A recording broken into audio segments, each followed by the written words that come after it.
नमस्कार। First India के खास कार्यक्रम आमने सामने में आपका स्वागत है। महजब नहीं सिखाता आपस में बैर करना, लेकिन इस समय जो देश में आपस में टकराव और तनाव का माहौल है, उसके पीछे आरोप ये लगते हैं कि धर्म और संप्रदाय यानी कि पंथ यही टकराव का बड़ा कारण बने हैं। हिंदू मुस्लिम आपस में झगड़ रहे हैं तो कहीं संप्रदायों को अपने मतों को लेकर संघर्ष है। आज हमारे बीच में इन सब बातों का जवाब देने के लिए हमारे साथ हैं भीलवाड़ा के बाबा बालक नाथ। बाबा जी कहते हैं कि जो धर्म है वो तो लोगों को जोड़ता है, लेकिन ऐसा क्या कारण है कि लोग धर्म पे आरोप लगाने लगे कि वो आपस में लोगों को तोड़ रहा है? नहीं, ये सब तो मैं जीता जाता ये हूँ ना, सबूत हूँ मैं जी कि शूद्र ही संत बन सकता है और ब्राह्मण ही शूद्र बन सकता है। आपको क्या लगता है कि ये जो आरोप लगते हैं कि जिस तरह से पंथों को लेके मतों को लेके जो आपस में लड़ाई चल रही है, उसके पीछे वास्तव में धर्म कारण नहीं है? देखो, हमारी धरती मेवाड़ की धरती है, उसमें कई संत हुए और मैं भी उसके अंदर ही हूँ। तो हमारी धरती में जीता जागता सबूत तो मैं खुद ही हूँ। ऐसा कोई हमारे हिंदू धर्म कोई धर्म ये शिक्षा नहीं देता कि एक दूसरे को जोड़ने की शिक्षा देता है। बालकनाथ जी, एक और बड़ा सवाल ये उठता है कि आपने ये बता दिया कि आप जब बाबा होने से पहले अनुसूचित परिवार से आप आते हैं, लेकिन एक बड़े आरोप लगते हैं और आजकल बहुत आरोप लग रहे हैं कि जो मनुवादी जो व्यवस्था है, वो जो ब्राह्मणवादी व्यवस्था है, वो किसी को माने जो दूसरी जाति से हैं, जो अनुसूचित जाति के लोगों को वो आगे नहीं आने देती और संत नहीं बनने देती, ऋषि नहीं बनने देती, धार्मिक अध्ययन नहीं करने देती, गुरु नहीं बनने देती। क्या है आपका? ये तो मैं जीता जागता मतलब ये सबूत हूँ कि हमारा हिंदू धर्म में ऐसा है ही नहीं। क्या, कैसे आप कैसे कह सकते हैं? क्योंकि संत बनने के बाद में कोई उनकी जातिवादी नहीं होती है। मेरे तो सभी धर्म सर्वधर्म सर्वजाति सभी मानती है, और ऐसा हिंदू धर्म में है ही नहीं। तो आप क्या खुद जो मूल रूप से किसी अनुसूचित जाति से हैं? जब मैं था जी, उस टाइम में था, और हिंदू मैं संत बनने के बाद में कोई एक ही व्यक्ति स्वतंत्र नहीं करते। तो कोई जातिवाद आपके यहाँ नहीं है? नहीं है, मतलब शूद्र भी संत बन जाता है और शूद्र ही ब्राह्मण बन जाता है। तो लेकिन ये हमारी व्यवस्थाओं को लेके बड़े आरोप लगते हैं, क्योंकि ये जो जातिवाद है ये बहुत जकड़ा हुआ है। जातिवाद जो है समाज को तोड़ रहा है। आपको क्या लगता है? आध्यात्मिक में करके और संतों की शरणें और आध्यात्मिक सत्संग द्वारा उनको, जिनके अंदर जो मतलब सत्संग का अभाव नहीं है, आध्यात्मिक नहीं है, तो वो लोग ऐसे करते हैं। अच्छा बालकनाथ जी, ये धीरे-धीरे हम लोग उनको ये बताइए कि आप इस क्षेत्र में आए कैसे? आप बाबा कैसे बने? मैं हमारे पुश्तैनी जो भगवान शंकर की नदी है, मानसी नदी के किनारे शंकर भगवान है, तो हमारे पिताजी से प्रेरणा मिली, फिर सदगुरु से मिली, धीरे धीरे मतलब सत्संग द्वारा। मैं कितने साल की उम्र में? अभी कम से 15 साल होगी। आप उम्र कितनी थी तब आपकी? 2 साल मैं था, 7 साल का था उस टाइम से। 7 साल में आपने तो 7 साल का था जब ही चले गए संतों के साथ। कहाँ? मैं इधर अपने पंजाब कई जगह गया। जैसे वो तो जमात होती है जो कहाँ ले जाती है, वो तो नाम याद नहीं रहता है, पर यानी गुरु की प्रेरणा से सब कुछ। तो आपने क्या साधना तपस्या की? हाँ जी। कहाँ की?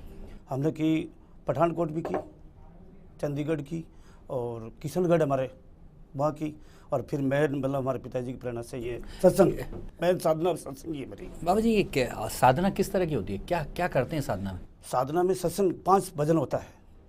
जो आपने जो बचपन में किया, जो बचपन में आपके गुरु ने बताया होगा। हाँ। आपके गुरु कौन थे? मेरे गुरु हरियाणा जी महाराज थे। कहाँ के थे वो? वो इधर पंजाब की तरफ थे। पंजाब की तरफ थे। तो वो क्या करवाते थे? आपको अध्ययन करवाते थे? क्या क्या क्या क्या करना होता है? पहले तो हारमोनियम बजाना सिखाया। हारमोनियम? हाँ। अच्छा। और फिर गाना सिखाया। अच्छा। और फिर मतलब उन्होंने मतलब कि ये मूल 5 भजन छांट दिया। अच्छा। जिससे हमारे जो संसार जिससे तरी हुए हमारे को 5 भजन दे दिया।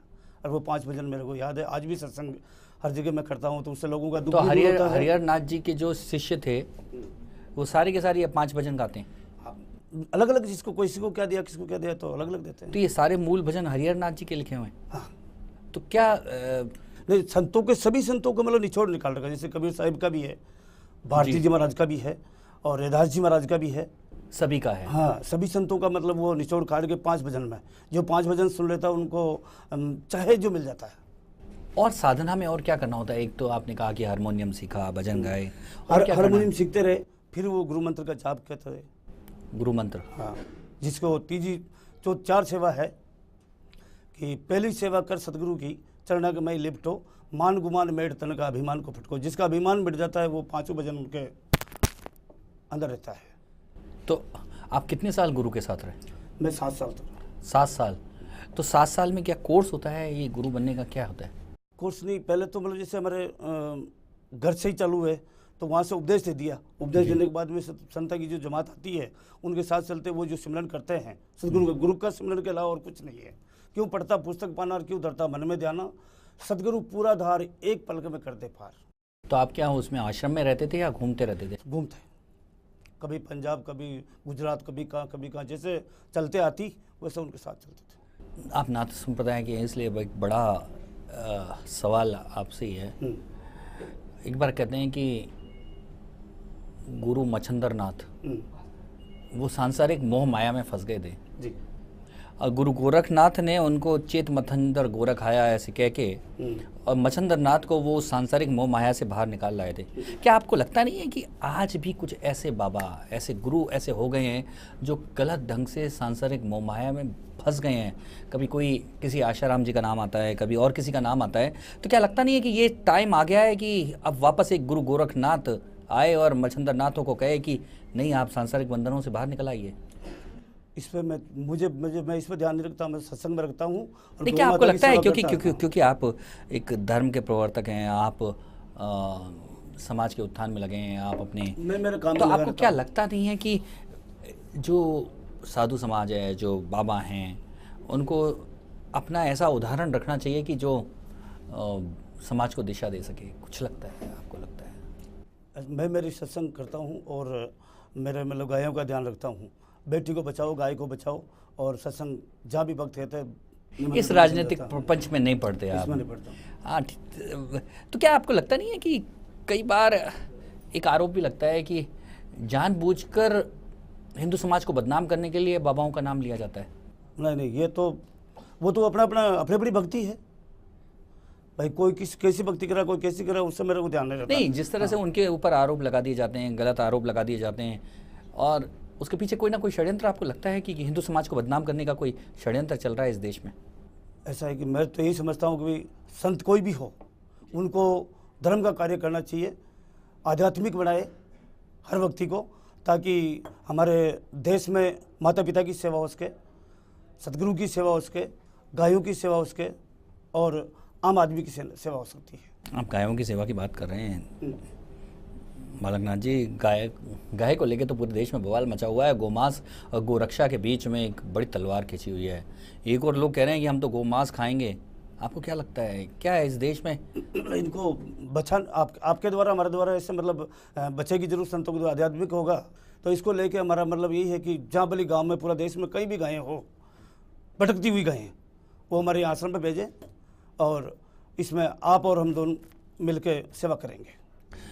गौ माता की। बालकनाथ जी, लेकिन देश में लोकतंत्र है और कुछ लोग कहते हैं कि हमें तो गोमांस अच्छा लगता है, तो उनको खाने देना चाहिए क्या? नहीं। क्यों? क्योंकि जो भी लोग गौ मांस खावे तो सतगुरु शरण न जाए। हिंदू सभी मतलब सबको आध्यात्मिक संस्कार है, तो हिंदू लोग छोड़े ही नहीं। और जैसे हिंदू लोग छोड़ रहे हैं, तो ऐसे ही हमारे इस आपातकाल और प्रसाद नहीं हो रही। आपको लगता है कि हिंदू गोमाता कहते हैं, अपने आत्मा से जुड़े हुए हैं गोमाता से, इसलिए शायद आपको लगता है कि गोमांस नहीं होना चाहिए? लोग क्या कर रहे हैं उससे क्या लेना देना, हमको तो यही है कि भी हम उनको बचाए, जितनी बचा सके उतनी बचाए। तो आपने क्या गौशाला खोल रखी? हाँ, गौशाला। क्या क्या है? हमारे 2-1000 गायें हैं। तो क्या दूध देने वाली हैं या बिना? वो सब गायें मतलब जो कटहर में जाती हैं, ऐसे लोग दूध दूध पी के छोड़ देते हैं। ऐसी गायों के लिए मेरा अनाउंसमेंट है कि भी राजस्थान में कहीं भी 10, तो कैसे 20, 50 कैसे कैसे कैसे इतनी 2000 गायों को जो दूध भी नहीं देती हैं कैसे पालते हैं, कैसे? हमारा ये है कि 1 रुपया रोज का हमारे भक्त लोग हैं जी। जहाँ भी मेरे भक्त लोग हैं उनको ये कि भाई आपको भी मैं यही कहता हूँ गौ ग्रास निकलाओ और 1 रुपया रोज से अपने नेक कमाई में से निकालो तो साल का 365 रुपया होता है। 365 रुपया तो मेरी गायें मतलब आनंद में हो रही है। बालकनाथ जी, आपके तो भक्त हैं, आपके पास तो आ जाता है। अगर मेरे जैसा सामान्य आदमी गाय को पालने जाए अगर बिना दूध वाली, तो मेरे लिए तो महंगा पड़ जाए, क्योंकि मेरे तो भक्त नहीं है ना।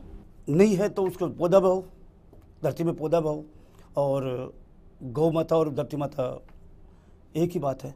तो जितनी मतलब पौधा पाएंगे, बारिश होगी तो गौ माता भी पड़ेगी और हमारा भला भी होगा और सब कुछ होगा। अच्छा, आपके आश्रम में होता क्या है? जैसे गौशाला, एक तो गौशाला है और सबसे पहले वर्ल्ड में सबसे पहले मैंने 2100 जोड़ों का लक्ष्य लिया था। सर्वधर्म सर्वजाति, हिंदू मुस्लिम सिख ईसाइयों का। क्या जोड़ों का? क्या जोड़ों का? शादी का। शादी? आपने विवाह कराया सामूहिक? हाँ, वर्ल्ड में सबसे पहले 21 जोड़ा का लक्ष्य लिया था मैंने। पहले कोई नहीं किया था। तो लोग मुझे ऐसे कहते हैं कि भाई ऐसा होता है, ऐसा। मैं क्यों, कुछ भी नहीं। कहाँ से आए थे लोग इतने?